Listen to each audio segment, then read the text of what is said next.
One rapper threatened to pop him, and another schooled him on his words. These are times rappers checked Charlamagne for being disrespectful, starting with legendary Onyx members Fredro Starr and Sticky Fingaz, who, back in 2014, slid through the Breakfast Club to chop it up about their history in the game. But Charlamagne couldn't resist doing what he does best, stirring the pot. Not even 5 minutes in, he swerved the convo and brought up old rumors about Fredro's situation with Brandy. But you need to start with all that, though. See, this dude right here, man, like, let that be what it's gonna be, son. Like, you bringing up the past, B. Like, let's move to the future, though. But what did you say? Should I say a lot of shit you said? Fredro's whole energy shifted. Instead of brushing it off, he locked eyes with Charlamagne and pressed him right back, bringing up a story from the streets where Charlamagne allegedly got jumped and ran. Man, what happened when you got punched in the eye, B? The guy got killed later on, but it wasn't because of me, though. I just wanted to know. Yeah. that shit was mad funny. Carl was crazy. That shit was funny. Your ass was running like that. It was a classic "don't test me" moment. Fredro wasn't about to let him play slick on air. Tension built quick, voices raised, and with faces close, Fredro let him know straight up that he crossed a line, even mentioning Brandy. Why we got an issue, bro? Because you brought shit up that I ain't like, and I don't like. I ain't no. I ain't say you was, but you don't said play it. me like that. And when Charlamagne tried to act like he wasn't fazed, Fredro leaned in with that veteran energy, reminding him he's not some internet troll. He's really cut from that cloth. You could tell Charlamagne realized he was dealing with someone who wasn't just talking rap, but lived everything he said. All right, let's get on with the interview. I don't know what you want me to do. You can't do nothing. You can't do nothing. That's what I'm saying. You can't do nothing, big man. You can't do nothing. Some guests laugh it off when Charlamagne pushes buttons. Fredro Starr. He made it crystal clear, don't play with his name. Some moments turn into full-on debates, like the time this rapper stepped into the studio.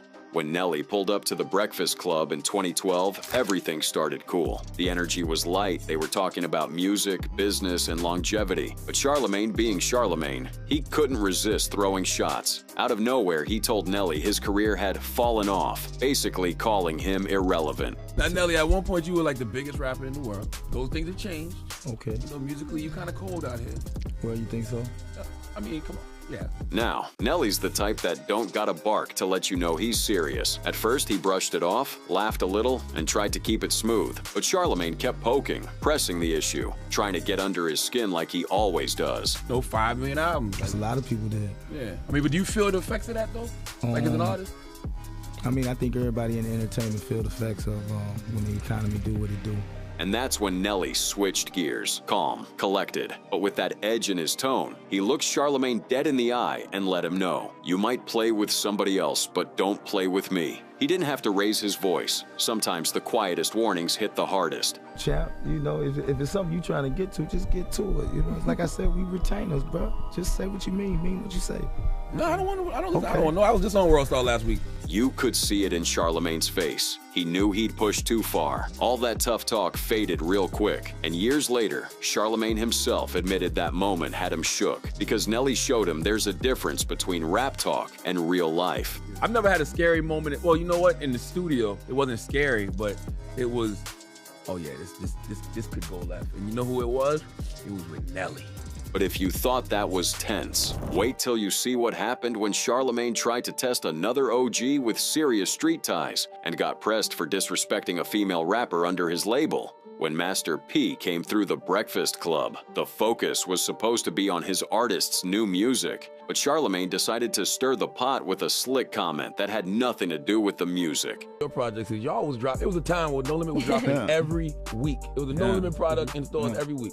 Except for Mercedes. We never saw that, and I always wanted to see that because she had a fat see that, bro. But the second it came out his mouth, you could feel the energy shift in the room. Envy leaned back. Angela looked down. Everybody knew that was out of pocket. Master P, though, he wasn't gonna just laugh it off. He leaned in and checked Charlamagne right there on the spot. Setting it up, though, promotion-wise.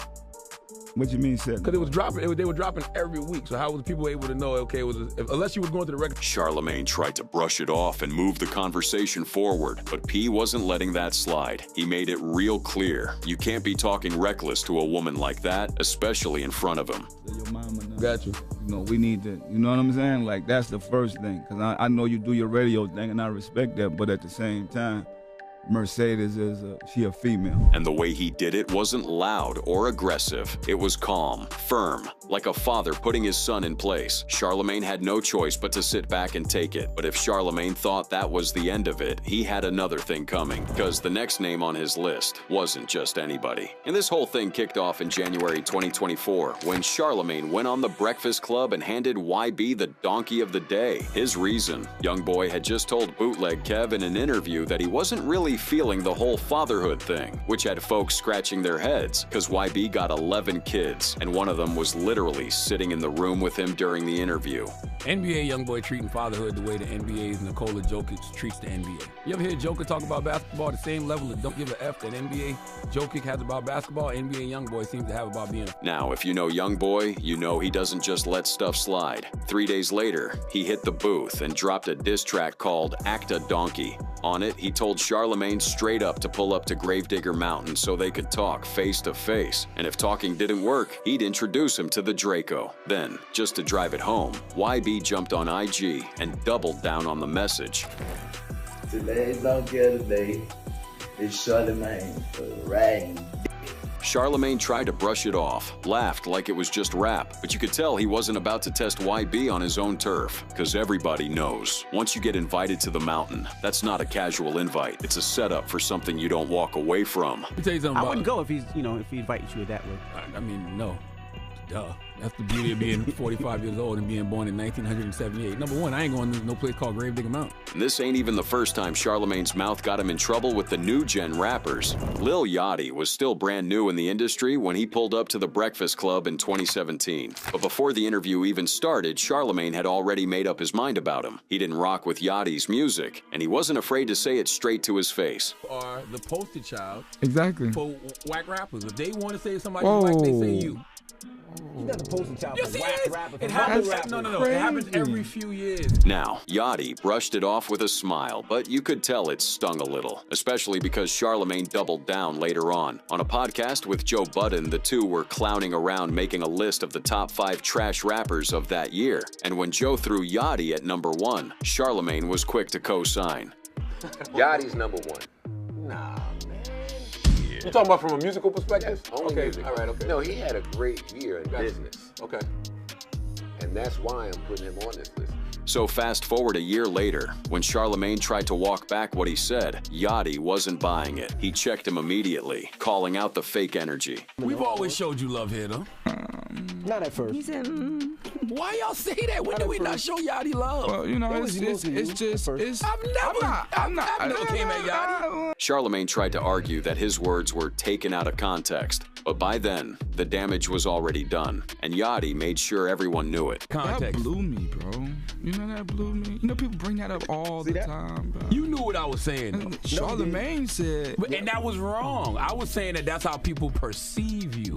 But this ain't the only time Charlamagne's fake energy threw off a rapper.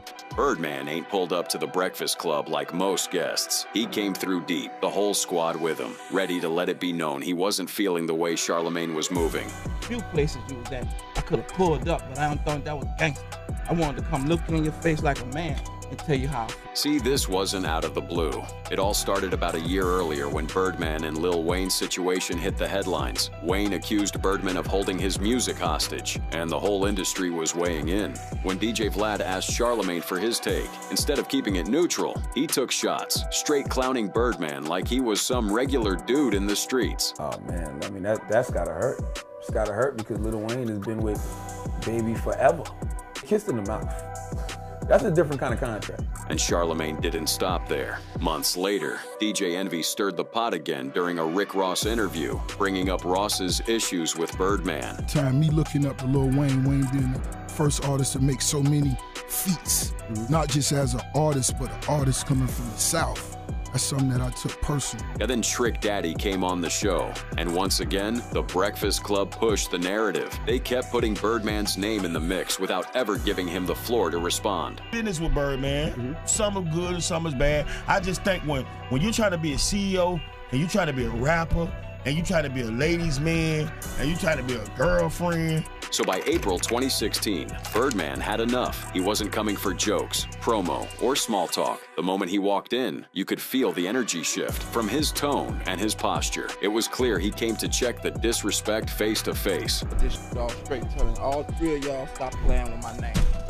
Let's go on there, let's go. Stop playing with my fucking name. Let's do it on camera. Stop playing with my name. I ain't Go gonna right say on it. in. Now, instead of Charlamagne trying to de-escalate, he leaned into it, almost daring Birdman to take it further. He done cursed us out.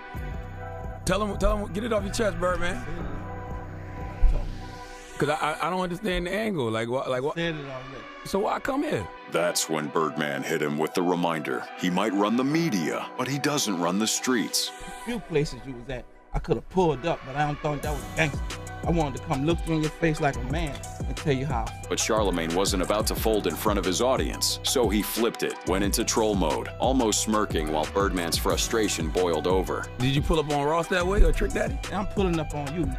Less than 2 minutes in, Birdman was up and out. Didn't matter though. The clip went viral instantly, cementing one of the shortest but most infamous Breakfast Club interviews ever. Years later, the two would shake hands and let it go. But that morning in 2016, that was all tension, no jokes. And just when folks thought the smoke was gone, another storm was brewing. But this time, it wasn't a rapper. Back in 2018, Monique got loud with Netflix for offering her pocket change to do a comedy special, while folks like Dave Chappelle, Chris Rock, and Amy Schumer were walking away with bags. She called it what it was, discrimination, and told everybody to boycott Netflix. If you haven't heard, Monique is calling for a boycott of Netflix, claiming race and gender bias because she was offered $500,000 to do a comedy special, and she feels like that was too low. Charlamagne wasn't feeling that, though. He hopped on the mic and basically clowned her for trying to spin a business deal into a race and gender fight. But Monique, she wasn't the type to just eat that. The next time she stepped into the Breakfast Club studio, she came locked and loaded. Fighting for equality. And then I found out that I had become Donkey of the Day. Yes. By Leonard. And I gotta call you by your name, baby, because Leonard, yes. Okay. Face to face, you'd think Charlamagne might soften up, but nah, he doubled down, pressing her. I wanted to know, why did you feel like, you should have gotten whatever Chris Rock got, whatever Dave Chappelle got, or whatever Amy Schumer got? Now that's when Monique flipped the whole script. She looked him dead in the eye, called him by his given name, Leonard, and started breaking him down piece by piece. Call your mother or your grandmother. Could they tell me stories of inequality that they had to deal with? Absolutely. So would your mother be a donkey? No. Would your grandmother be a donkey? No. It wasn't even an interview at that point. It was Monique giving him a masterclass in respect, talking to him like a mom checking her kid in front of the whole classroom. This is why, again, Leonard, you've got to be careful with your words. Because you called your sister Donkey of the Day, but you didn't do your research. And the thing is, she wasn't wrong. Monique ended up dragging Netflix into court for that lowball offer. They settled up with a bag she ain't even got to brag about. And in 2023, she dropped her own Netflix special anyway. Meanwhile, Charlamagne, he never said sorry. Not until years later when she called him out again in an interview with Shannon Sharpe. When I said, this is not right, I was Donkey of the Day. Remember that? I was Donkey of the Day. The breakfast nubs called me the donkey. That was the final straw. By February 2024, a full 6 years after the smoke first started, Charlamagne had to spin back and finally give Monique the apology she was owed. I apologize, Monique, for giving you Donkey of the Day, because once again, regardless of how I felt about the situation with you and Netflix, I had no business in your business and broadcasting your business. But let's be real, that wasn't the only time Charlamagne had to humble himself on camera, because after Monique, the next check came from somebody you really wouldn't expect. Back in 2015, Dame Dash rolled through the Breakfast Club studio, and he came ready. From the jump, you could tell he wasn't there for small talk. The convo quickly got tense when DJ Envy tried to press him about Jay-Z. Meet up with Jay-Z, who was from Brooklyn, because like you guys, Harlem guys are tight. You really still curious about the Jay-Z? Absolutely. You don't know the story? Curious. Nah, we want you to tell the story. Let me ask you a question. Dame shot him a look and reminded the crew he'd already been asked about it before, and he wasn't trying to relive old business. The answer how you met. No, it's different because we're on a different scale. Is this a Harlem Queens thing? Like Harlem Queens don't get along? It's not. Let me ask you a question. Okay, let's be men, right? Not even 15 minutes in, Dame started schooling them on the game, dunking on the idea of working under someone else instead of building your own empire. You know what you get when you give a bunch of men stuff? They resent you for that. They want to kill you because they want to be the boss. If a man doesn't want to be the boss, then he's not a real man. Every real man wants to be a boss. Who do the girls like? And it wasn't just talk. Dame let Charlamagne know straight up he had the bag to back up all the claims. Poor moguls y'all talking about, you name one of them that put their own dough up. A boss, you're only the boss if you put up your own money. If you don't put up your own money, I don't care how much somebody gives you, you're nothing but a supervisor. It's not yours. But when Charlamagne tried to play the Def Jam cut you a fat check card, Dame's patience snapped. He started crashing out, making it clear he wasn't about to let anyone diminish his grind. Come to work every took the money from Def Jam. I didn't take, stop. Don't say you're speaking my business and you don't know what you're talking about. I ain't take no money from Def Jam. What you talking about? When I mean take, I mean they cut you a check. They didn't. Dame checked Charlamagne quick, showing that respect in the business isn't just earned in studios or on charts. It's earned in the streets and boardrooms too. Formula based on performance, and they calculated and we got paid. That's and us. Stop. That's not us. That's what we doing. No. He made his point, handled it, and kept it moving. But while Dame's check was a lesson in handling disrespect, the next guest would bring a whole different energy, one that made the Breakfast Club really feel the heat. After White Iverson blew up on SoundCloud in 2015, Post Malone was riding that wave, getting serious buzz and pushing into the mainstream. But when he hit the Breakfast Club for an interview, it was clear they weren't exactly rooting for him. Right out the gate, they started clowning on his dad's job, setting the tone. He used to work for the organization. What was he, water boy? He does. He still works for the organization. He's like head of concessions.